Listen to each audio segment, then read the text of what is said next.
आखिर लड़कियां भाग क्यों जाती हैं? बेहद संवेदनशील मुद्दा है किसी माँ बाप की बेटी का घर से भाग जाना।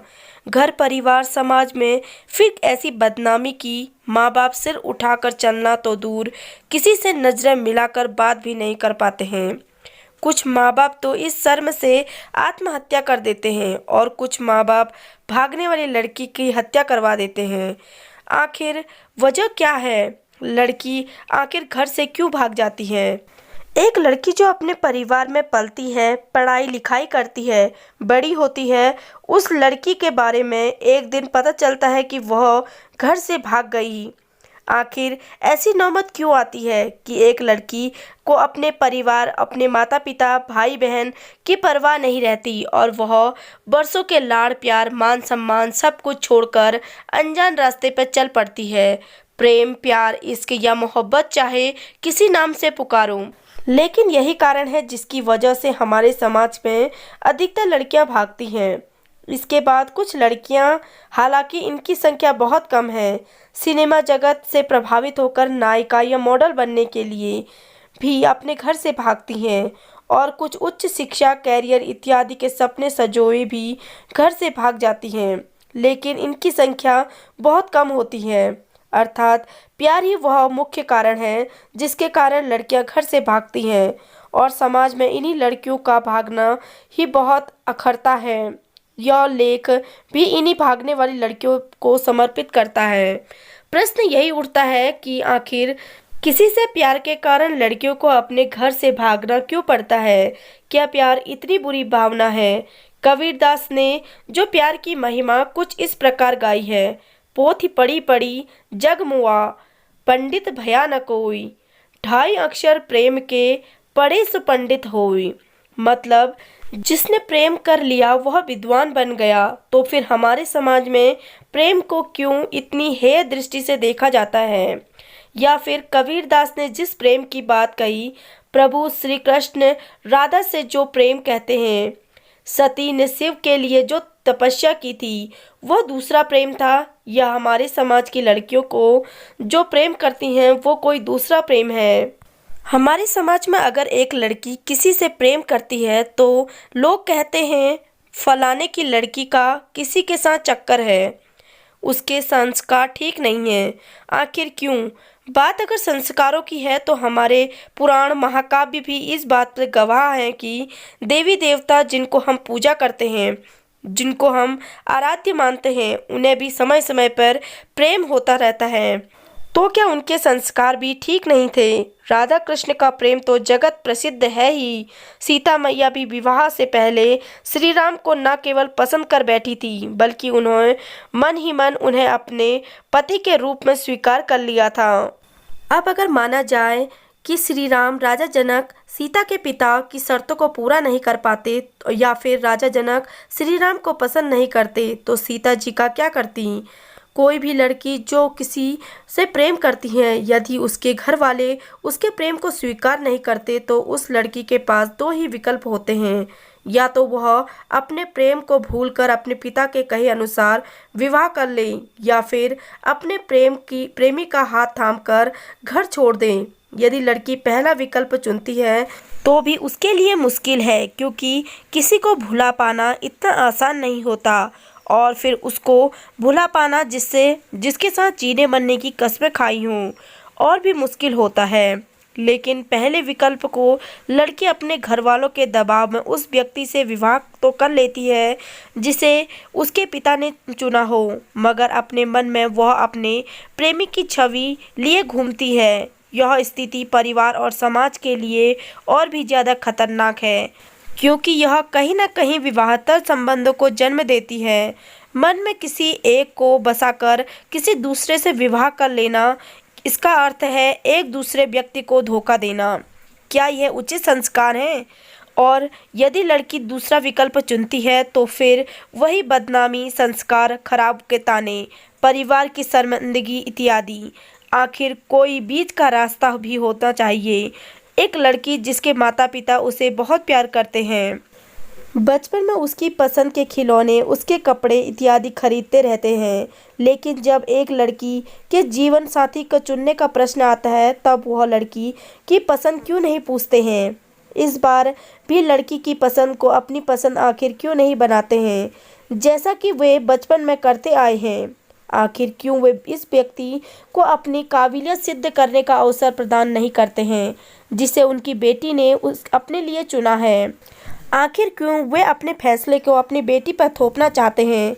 उन्हें क्यों लगता है कि उनकी बेटी ने जिसे चुना है वह व्यक्ति एकदम बेकार ही होगा। प्राचीन काल में भी तो स्वयंवर के माध्यम से लड़कियों को अपनी पसंद के वर चुनने का अधिकार था, तो आज का समाज तो उस काल से बहुत ज़्यादा आधुनिक है। फिर इस मामले में हम पिछड़े क्यों हो गए।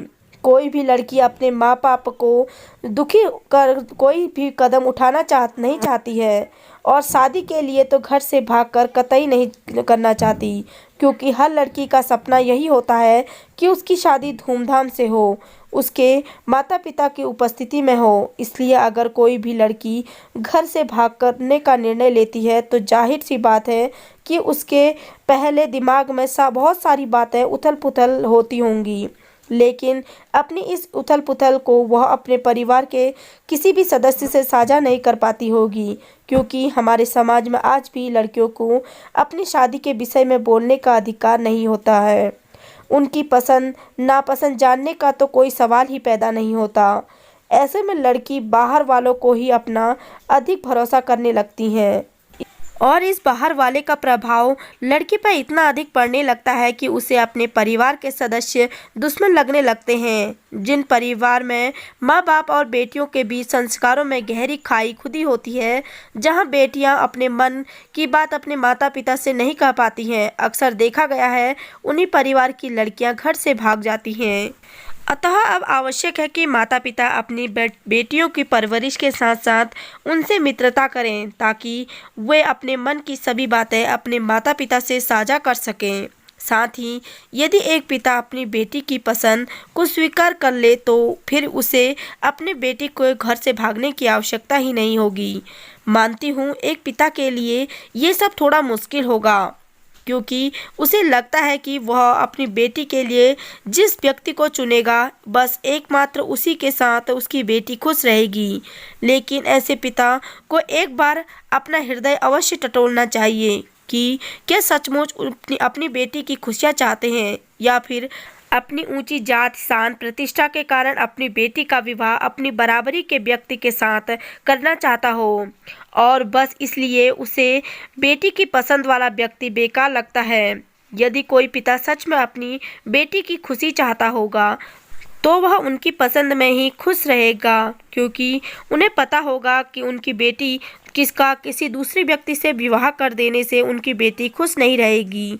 मेरे विचार से तो हर पिता को अपनी बेटी की पसंद को अपनी काबिलियत सिद्ध करने का अवसर प्रदान करना चाहिए, और अगर उसकी काबिलियत में कुछ 19-20 रह भी जाता हो, तो अपनी तरफ से उनकी मदद कर देनी चाहिए, ताकि एक पिता जब अपनी बेटी के लिए स्वयंवर चुनता हो, तो वह वर पक्ष वाले की सभी मांगों को पूरा करता है। यदि पिता अपनी बेटी की पसंद को एक सिरे से नकारते हुए तथा उसे यह आश्वासन दे कि उसका विवाह उसकी इच्छा के अनुसार ही होगा, तो लड़की को भागने की आवश्यकता ही नहीं होगी। पिता अपनी बेटी को समय दे, ताकि उसकी बेटी और उसका प्रेमी अपने पैरों पर खड़े हो सके, वे एक दूसरे को और भी अच्छी तरीके से परख सके।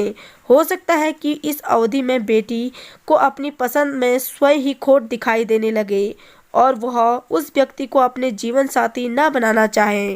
प्रारंभ में ही पिता द्वारा नकार दिए जाने के कारण बेटियों के भागने की संभावनाएं प्रबल हो जाती हैं, क्योंकि ये मनुष्य की प्रकृति है। उसे जिस काम के लिए रोका जाएगा, तो वह वही काम को ज़्यादा करेगा। अब कुछ बातें उन लड़कियों के लिए जो किसी से प्रेम करती हैं। प्रेम इस जगत में सबसे पवित्र भाव है। धरती पर यदि प्रेम हो तो बाकी सभी झमेले समाप्त हो जाएंगे। लोग कहते हैं कि प्रेम अंधा होता है, क्योंकि वह ऊंच नीच, जाति पाति, धन दौलत कुछ नहीं देखता है। जाहिर सी बात है कि एक लड़की प्रेम में अंधी होकर किसी ऐसे व्यक्ति को चुनती है जो उसके मुकाबले कहीं नहीं ठहरता। लेकिन प्रेम का मतलब ये नहीं कि कोई जीवन भर के लिए भी अंधा हो जाए। प्रेम जैसे सर्वोत्कृष्ट भाव का स्थान सर्वोपरि बनाए रखे, इसका दायित्व भी तो उसी को जाता है जो प्रेम में अंधा हो चुका है। अपने प्रेमी के साथ भविष्य के सपने देखने के साथ साथ वह उन सपनों को पूरा करने का धरातल मजबूत करना भी तो उसी का दायित्व होता है। और यह तब तक संभव नहीं हो सकता जब तक कोई लड़की अपने पैरों पर खड़ी ना हो।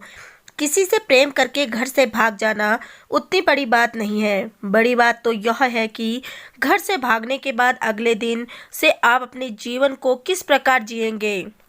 अभाव के थप्पड़ों में कहीं आपका प्रेम हवा न हो जाए। इसलिए प्रेम करने के बाद और घर से भागने से पहले स्वयं को आर्थिक, शारीरिक और मानसिक रूप से इतना मजबूत बनाइए कि आने वाले समय को कोई भी मुश्किल आए तो आप और आपका प्रेमी उन मुश्किलों को हंसते हंसते मुकाबला कर सकते हो, न कि आप दोनों अपने प्रेम को अपमानित एक दूसरे का हाथ छोड़कर भाग खड़े हो जाएं और फिर एक बार समाज की हंसी के पात्र बने। जब आप स्वयं अपने लिए जीवन साथी चुन रही हैं तो आपको अपने फैसले का और परिणाम की जिम्मेदारी भी स्वयं लेनी होगी।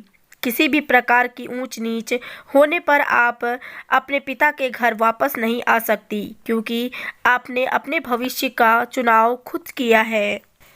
इसलिए आपकी खुद को और अपने प्रेमी को सही साबित करने के प्रति दोहरी जिम्मेदारी हो जाती है। और ये जिम्मेदारी आप तभी निभा पाएंगी जब आप स्वयं में सक्षम होंगी। आपकी सक्षमता आपके प्रेमी को और भी बेहतर बनाने का प्रेरणा देगी। हो सकता है आप दोनों इस पर सक्षमता के देखकर आपके माता पिता को भी आपकी पसंद को स्वीकार कर लें और आपको घर से भागने की आवश्यकता ही ना पड़े। तो आपको ये कहानी कैसी लगी, कमेंट सेक्शन में अपनी राय ज़रूर बताएं।